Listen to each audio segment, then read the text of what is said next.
What's happening, people? Welcome back to the channel. KG is back.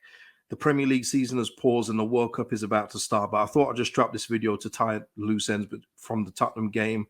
And it also ties into what we possibly need to look at in January too. So stay tuned for that. We also want to get your thoughts on where we are at this point of the season. Is it where you expected? Do you think we'd be higher, lower?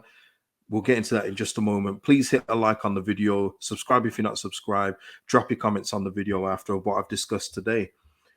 Shout out to David Roberts for the super thanks on the last video, and shout out to Robert Hobbs, who's a new member of the channel. So big up to you too.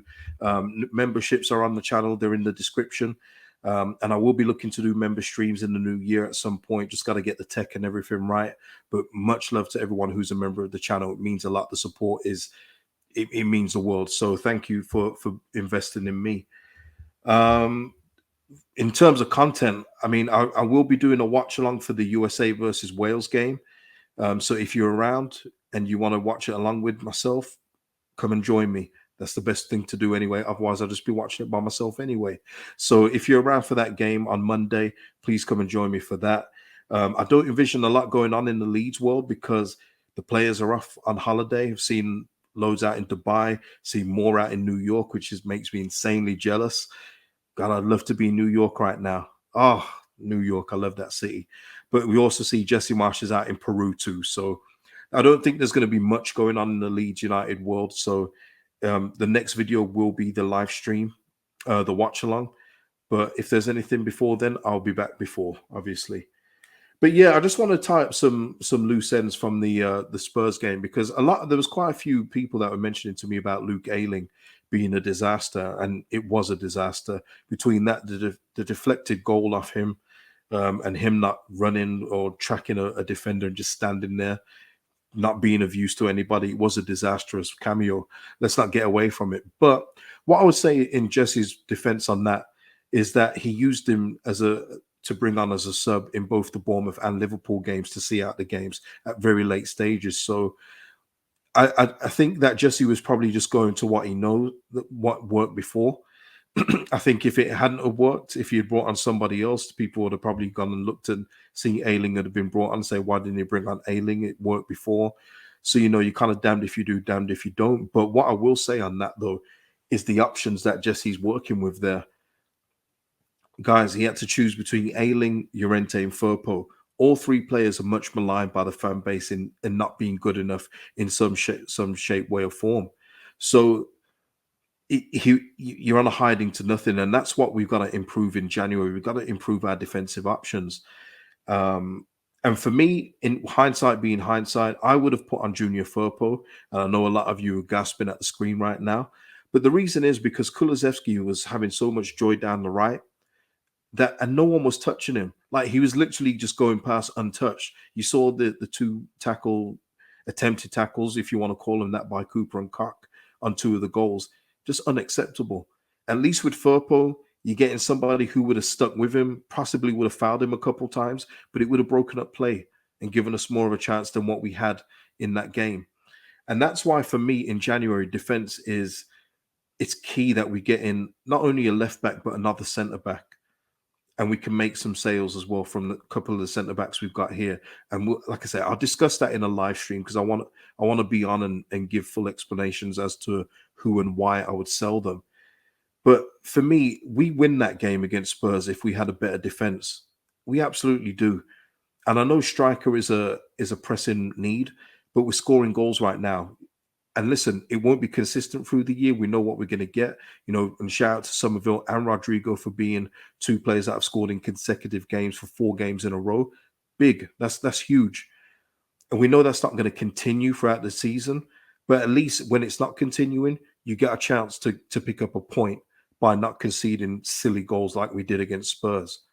So for me, you shore up the defense, you come away from Spurs with at least a point, which is what we deserved. And Jesse alluded to that in a post on social media. He said that he's angry about the result, but he sees positives and they'll work on defensive stuff during the break. But that's where I am with the defense. You're looking at Jesse Marsh having to choose between Firpo, Llorente, and Ayling to bring on. At this point, I would have Robin Koch as my substitute defender. and have Pascal in the centre with a brand new centre back. I would feel much more comfortable with Robin Koch coming on as a insurance policy than I do the other three. And listen, Robin Koch was good for us at the start of the year. Jesse even alluded to it, didn't he? He said Robin Koch has been probably the best defender, but he's had a few iffy performances here and there. Now, whether that's because he's out of form, he doesn't trust his defensive partner, whatever the reasons is, he hasn't been the same. So for me, I would get in a new centre back, a new left back, and put Pascal in the middle with the new centre back. But we've got to see what we're going to do in January, people. And for me, at this point in time, it's a bit more pressing than the striker. Don't get me wrong, the striker is still very, very important. I don't want to dilute that. But I just feel you build from the back first. And with us, we've lost points because of our poor defending and goalkeeper in as well at times. But we're not going to replace Ilya Melier. And I don't suggest that, by the way. But as a collective, it just needs to be better defensively and from the goalkeeper. That's where I am. Let me know where you are in terms of what we need in January. Does what I said sound fair, or do you have different suggestions? Let me know. Let me know in the comments.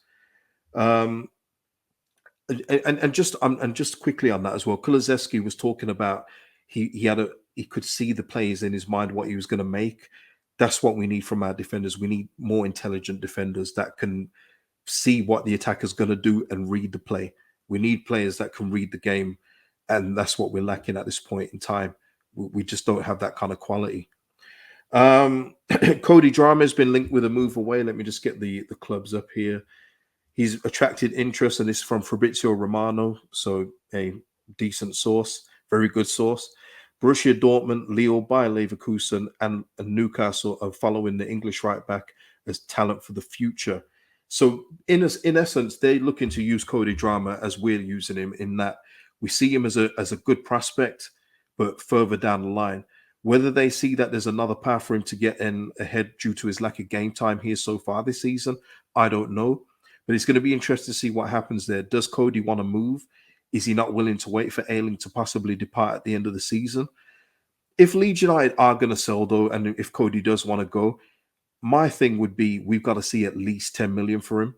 Is he worth 10 million? No, he's not, but he's highly rated, highly regarded, and you've got to use that to your advantage. So get 10 million plus a sell on clause. Or if it's going to be 6 million, 7 million, get it a higher sell on clause for Cody Drame if he really wants to go. That's where I am with it, because we don't know. We won't know until January hits if he wants to go, if he's going to stay. But for me, if he's going to secure a move away, we've got to get highly rated money for him. And it's not always about what they're currently worth; it's what they could be worth. And listen, a club in the future could say, "I can't believe we only got Cody Drime for 10 million." Well, fair enough, but I think 10 million for us at this point would do us nicely in terms of putting it back into the squad. So it's interesting, isn't it? What would you do at this point if Cody wants to leave? Do you think 10 million is too high? Do you think that's too much? Or do you see where I'm coming from in terms of a young hot prospect going for that kind of money with a sell-on clause? It's going to be interesting to see, isn't it? But when I was looking at the Cody drama story, the thing that popped into my head straight away was I want to see more players being linked with moves away in the next month. I want to see Fabrizio. I want to see Phil Hay. I want to see all those guys come in with players that are under the fringes of the team and players that we shouldn't have at the club. I want to see them linked with moves away, because we haven't seen enough of that for me. And the transfer window, the January window, is not just important for incomings, it's about departures too. And there's a couple key ones that I want to discuss, and I'm going to wait until we're on the live stream for that, because I want everyone to get involved in that. But there's a couple ones that should happen, but departures need to be made. And I want to see some of these players being linked with moves away. I know Forshaw's being linked with a move away, but again, Forshaw might just take the easy route and stay till the end of the season because his contract's up at the end of the season. Why would he move in January if he's comfortable here? We've got to wait and see. January is going to be very, very interesting, but it's going to be very important. So we have to do business. And my feeling at the moment is in the defensive area. Just a quick one on this Mukesh Ambani. I've noted him down because he's the 8th richest person in the world. He's worth around 100 billion, and he's interested in buying Liverpool. And I just think Mukesh Ambani, mate, if you're listening, if you're listening, Leeds United is a gold mine, and you won't even have to spend 4.5 billion to get us. We'll be much cheaper. You can invest in the stadium, the squad, and we can compete.